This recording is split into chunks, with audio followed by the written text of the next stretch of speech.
Se están cumpliendo 40 años del siniestro golpe de Estado cívico-militar. Cuando inmediatamente del golpe, huelga general, no se olvida. El pueblo uruguayo respondió con un gran nivel y no fue escuchado. Y posteriormente fue terriblemente perseguido. El golpe fue cívico-militar, no solo militar, cívico-militar. No hubo un minuto de duda y había que ocupar los lugares de trabajo.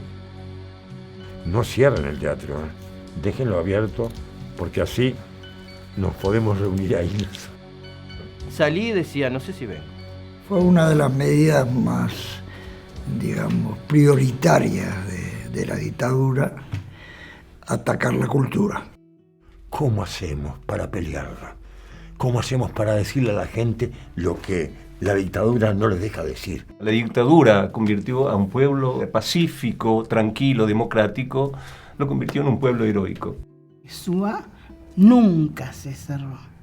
Ahora, en estos días, se están cumpliendo 40 años del siniestro golpe de Estado cívico-militar. Que eso de cívico hay que notarlo porque es consecuencia de gente que se desprende de los partidos tradicionales del Uruguay y junto con los militares pegan el golpe hace 40 años en estos días. Un acontecimiento muy triste. Yo en ese momento era presidente del Sindicato Uruguayo de Actores, que se llamaba SUA, Sociedad Uruguaya de Actores. Yo estaba absolutamente seguro que iba a haber un golpe, mejor dicho. Todo uruguayo sabía que el golpe era inevitable. El desaforo de Erro fue pretexto para el golpe. El golpe se comenzó a producir desde el 68. Este es un sindicato que se crea en el año 1941, o sea que a la fecha llevamos 72 años de vida y han sucedido una cantidad de cosas. Los espacios donde se hacía teatro y los artistas fueron específicamente perseguidos. Ellos me prohibieron actuar, dirigir, enseñar, escribir en todo el territorio nacional. Desde SUA, desde dentro de SUA, por el temor tremendo que teníamos que no la cerraran, yo no participé nunca en una reunión hablando del golpe. Sí, habíamos buscado una vuelta, pero eso era a título personal y familiar, de formar aquellos grupos de reflexión en las parroquias. En el 77 a mí me destituyen, sin tener ninguna participación en nada ya. Y me destituyen con uno de los principales cargos de haber sido presidente de SUA y que además salían algunos comunicados en prensa en favor de la democracia y con mucho cuidado en las palabras que empleábamos, que por supuesto llevaban mi firma porque era el presidente, no había otra alternativa. Disuelven después también el Parlamento uruguayo y se enlutece durante 12 años, desde 1973 a 1980 y tanto. Cercenaron todas las libertades. Con lo cual estamos muy acostumbrados a ir presos, a estar ratos en cuarteles, una noche, 2 noches, estar encapuchados, salir, venir, todo lo que fue el movimiento estudiantil. Un momento muy importante, obreros y estudiantes unidos hacia adelante, fue una consigna de unidad con el movimiento popular. Y a partir de eso seguimos en esa especie de tránsito que es como terrible, pero que de repente se nos volvió como lo natural. Si te llevaban, salías, no salías, etc. En el año 72, la guerrilla tupamara es vencida desde el punto de vista militar y todo lo que se decía que era contra los guerrilleros, contra los que armaban lío, contra los que esto y lo otro, el golpe continuó contra el movimiento popular. Y el movimiento popular era la CNT en ese momento, posteriormente PIT-CNT, y una coagulación a nivel político que fue el Frente Amplio. Entonces ya veníamos desde el 68 como decían, dirigentes, estudiantes, dirigentes de estudiantes, gente importante o que tenía peso dentro de nuestra sociedad, entraban, salían, los metían presos, se pedían habeas corpus, no había, etcétera, de posibilidades. En el 73 llegamos al absurdo mayor. La dictadura cívico-militar es cuando el presidente se vuelve dictador, presidente elegido por elecciones en el 71. Con respecto a lo que significó para los teatristas el golpe. En mi caso particular, me hizo reflexionar mucho para qué hacer teatro. Yo hasta ese momento hacía teatro por supuesto por el ego que todos tenemos, ¿eh? Pero cuando vino el golpe, ahí la cosa era otra. Entonces, toda la gente, los viejos lo tenemos muy claro, digamos, eso nos dio una cohesión, porque no era el teatro de la resistencia, no era hacer aquel espectáculo lindo, no, ¿cómo hacemos para pelearla? ¿Cómo hacemos para decirle a la gente lo que la dictadura no les deja decir? Cómo trampeamos, damos vuelta, era maravilloso. Ya las condiciones de producción del arte a partir del 68 en adelante, ya hay abundante anecdotario de producción en persecución y luego, bueno, el trabajo bajo la censura que generó importantísimo producto en Uruguay. Se intentó, por supuesto, bombardear la cultura existente, ¿verdad?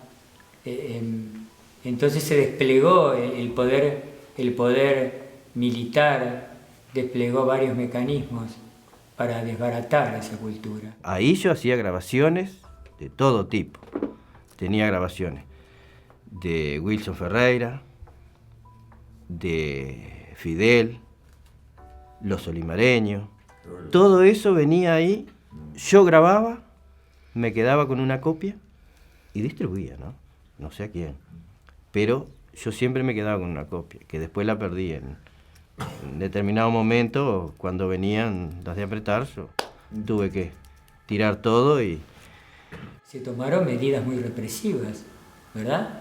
No hay que olvidar que se prohibieron determinadas películas en este periodo, o sea que la censura cayó sobre el cine, cayó sobre el teatro, y todo estaba en cierto modo controlado. Había una vigilancia para cada manifestación cultural, porque eran peligrosas.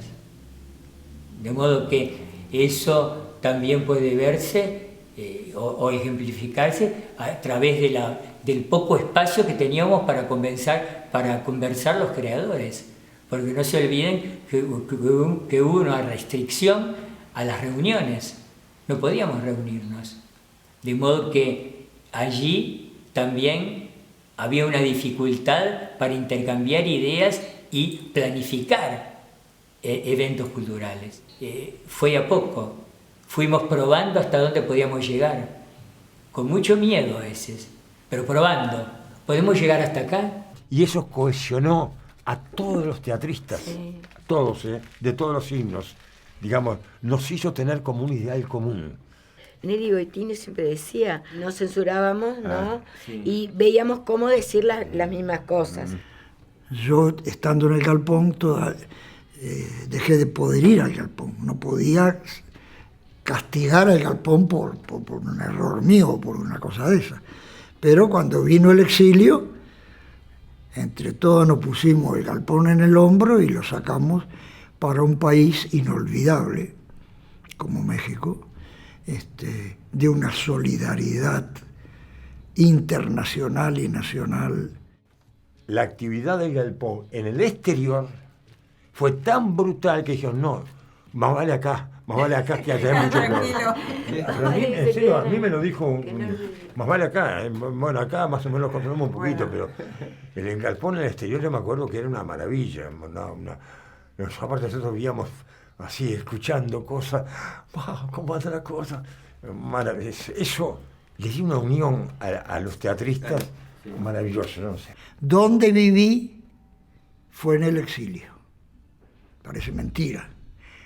Caímos a México, no sé exactamente cuántos éramos, pero seríamos 18, 19, 20, y pasamos a ser profesionales, porque pagaban nuestro trabajo. Nosotros hicimos varios títulos por toda América Latina donde se podía entrar.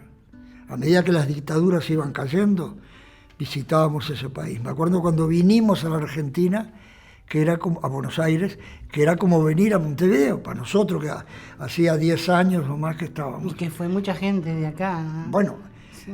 La gente, los uruguayos, yo los adoro y tengo el orgullo de ser uruguayo.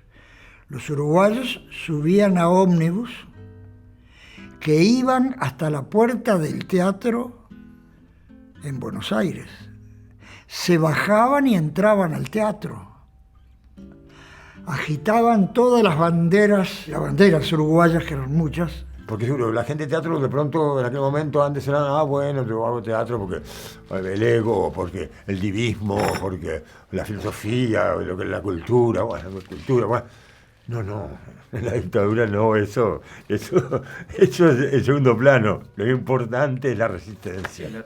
Obreros, estudiantes, unidos y adelante, gritábamos permanentemente, estábamos en la calle, no solamente en las asambleas resolvíamos largarnos a la calle, y ahí fuimos perseguidos. Mira, sería notable que, como en la fábrica estamos solos, que un grupo hagan un sketch, algo, vengan, canten, para levantarles, para que los que estén tomando la fábrica se sientan como apoyados, porque hay que estar tomando una fábrica adentro cerrado, esperando que vengan los uniformados a llevarte. Y a los jovencitos del galpón, a los estudiantes, nos dijeron, ocúpense del galpón, que nosotros, el elenco, nos vamos a las fábricas. Ir por las fábricas, llevábamos unos trocitos de Libertad, un espectáculo emblemático del 68. Y siempre era una tarea difícil, porque había como que sortear las dificultades, ¿no? Es decir, no era como ir a un escenario, no, siempre era muy complicado, en todos lados era muy complicado. Pero fue una tarea muy, muy hermosa porque, digamos, en medio de todo podíamos dar estímulo a la gente, podíamos transmitir una cantidad de cosas en las que el arte ayuda. No sirve para todo, pero para algunas cosas sirve. Y fue un momento muy bueno de nuestras vidas en medio de tan dificultoso, ¿verdad? En lo personal y todo, pero tenemos un recuerdo como caliente, como vivo. Esos recorridos por las fábricas, yo me acuerdo de las fábricas de cerveza, esas agrupaciones grandes de obreros que uno iba y bajábamos con las guitarras y hacíamos el show. En fin, una época muy particular y muy, muy recordada por todos nosotros. Ahí en el galpón estábamos muy organizados, sabíamos perfectamente que venía el golpe de Estado y nos íbamos a la huelga general. Entonces no hubo un minuto de duda. Yo en la noche del 26 me fui a dormir, muy cansado, dormí toda la noche, en la mañana temprano, mi mujer me despierta y me dice, Arturo, disolvieron el Parlamento, hay golpe de Estado. Y creo que la actitud de Suba en aquel momento fue muy, muy buena porque, por ejemplo, en el circular, entre otras cosas, servía como punto de reunión, digamos. Si algunas funciones que se siguieron haciendo anoche nos habían dicho los mismos dirigentes sindicales, no cierren el teatro, déjenlo abierto, porque así nos podemos reunir ahí nosotros. O sea, algunas noches entraban como para ver un espectáculo. No se olviden que en aquel momento, después se gritó que más de 5 personas juntas no podía haber en la calle. ¿Se acuerdan, no? Más de 5 personas era un mitin, una aglomeración, van presos. En cambio, los teatros entraban 20 o 30. Bueno, los muchachos de uniforme se llaman. Y entre los 20 o 30 entraban 8 que eran dirigentes y iban un cuartito de costado y se reunían. En eso sí servimos. No fue un proceso de que las fábricas se ocuparan y quedaran ahí ocupando. Muchas fábricas fueron desalojadas y al cabo de 2-3 horas eran nuevamente reocupadas. Entonces, en esos lugares había que meterse, nos poníamos de acuerdo con los sindicatos a ver a qué hora se podía ir. Y otra cosa admirable es la rapidez con que la gente se organiza. Porque nos desarmaban, nos masacraban. Al día siguiente la gente estaba buscando la manera de organizarse de vuelta para ver qué se podía sacar, ¿no? Fue así, la lucha clandestina acá fue muy difícil, pero al mismo tiempo con mucha fe en el triunfo. Entonces se organizaba la gente, no podían hacer teatro igual, trataban de encontrarse de alguna manera y de hacer algo. El Sindicato de Actores Uruguayo era uno de los fundadores de la Central Nacional de Trabajadores, la CNT uruguaya. Ahí trabajábamos con los metalúrgicos, con los mecánicos, con de la construcción, con todo el mundo del obrero, y con la FUESI y con la Federación de Estudiantes del Uruguay. Obreros, estudiantes y artistas unidos y adelante. Pero en el 76, cuando se cerró el galpón, nadie se quiso poner en funcionamiento el teatro. No consiguieron ni actores, ni escenógrafos, ni músicos, ni nada, nadie que consiguiera que fuera ese teatro. No solo eso, sino que el público no pisaba el galpón. El espectador en Montevideo no pisaba. Hubo gente que ni siquiera pasaba por la acera. Teníamos mucha confianza, realmente una enorme confianza en la Convención Nacional de Trabajadores, de la cual SUA era parte. Entonces no tuvimos dudas y pasamos a hacer lo que se había decidido. Huelga general para enfrentar el golpe de Estado. El teatro uruguayo era y es muy importante. Estaba muy vinculado con la Federación Internacional de Actores, la FIA. Estando asilados en México, viajamos hacia el norte y hacia el sur, menos los países que estaban interdictos, como Uruguay, Chile, algunos de ahí. Pero el resto pudimos unir mucho a la gente, pudimos transmitir lo que estaba ocurriendo. Pero con el teatro a cuestas. Porque ese es un instrumento que la gente en el mundo te lo agradece.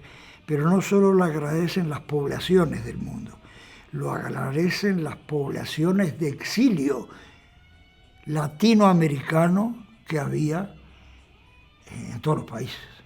Estábamos por terminar los 15 días de huelga total de la CNT, de todos los obreros, intelectuales, artistas, el pueblo uruguayo entero se pone en huelga. Nunca los uruguayos fueron tan puntuales como ese 9 de julio. A las 5 en punto de la tarde, dijo, y nosotros íbamos, y a las 5 menos 2 minutos se empezó a sentir como un rugido, y a las 5 en punto de la tarde era un rugido, todo 18 absolutamente lleno. Hubo un gran comunicador social, un locutor, un periodista, un escritor, Rubén Castillo, que pudo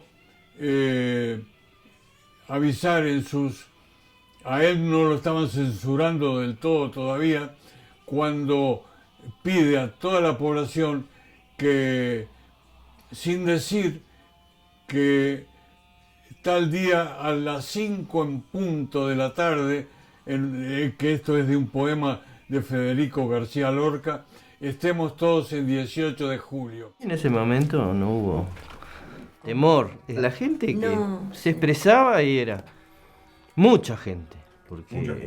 Pero es que no llegó la gente a 18 tampoco. Yo creo que la CNT desde el 62, 63, del Congreso del Pueblo, dijo, en caso de golpe de Estado, huelga general. Y por eso lo sabía todo el mundo, y el pueblo a la calle, ocupar, y el pueblo a la calle. Fue un día heroico para el pueblo uruguayo, porque efectivamente ese día a las 5 de la tarde estábamos todos recorriendo 18 de julio. Yo estoy seguro que los uruguayos, si pasara algo parecido, igual. reaccionaría totalmente igual. Porque el heroísmo tiene que ver con seres pequeños que enfrentan situaciones muy difíciles y así se hacen los héroes. Y Uruguay está lleno de héroes. Es la verdad, la dictadura convirtió a un pueblo pacífico, tranquilo, democrático, lo convirtió en un pueblo heroico. A las 5 de la tarde, eran las 5 en punto de la tarde, un niño trajo la blanca sábana a las 5 de la tarde, una espuerta de cal y prevenida a las 5 de la tarde, lo demás era muerte y solo muerte a las 5 de la tarde. El viento se llevó los algodones a las 5 de la tarde. Y el óxido sembró cristal y níquel a las 5 de la tarde. Ya luchan la paloma y el leopardo a las 5 de la tarde. El teatro se entendía a sí mismo como un camino concientizador, como una herramienta esencialmente política, sumamente responsable de los acontecimientos sociales y políticos del momento, y en ese sentido creo que cumplió un rol fundamental.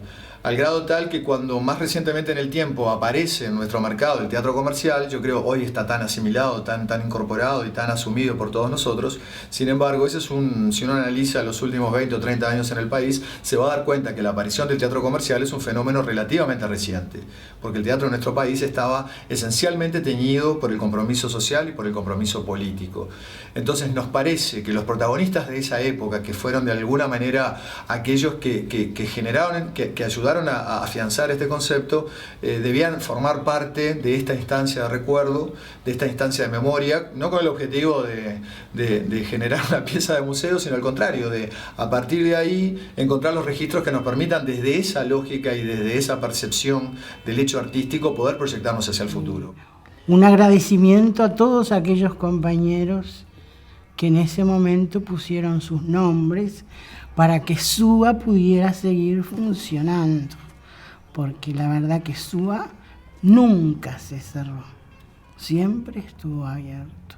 Te quedaba Artigas solo, le dice al público, dicen que cuando estaba por morir dije algo, pero parece que solo fue leyenda.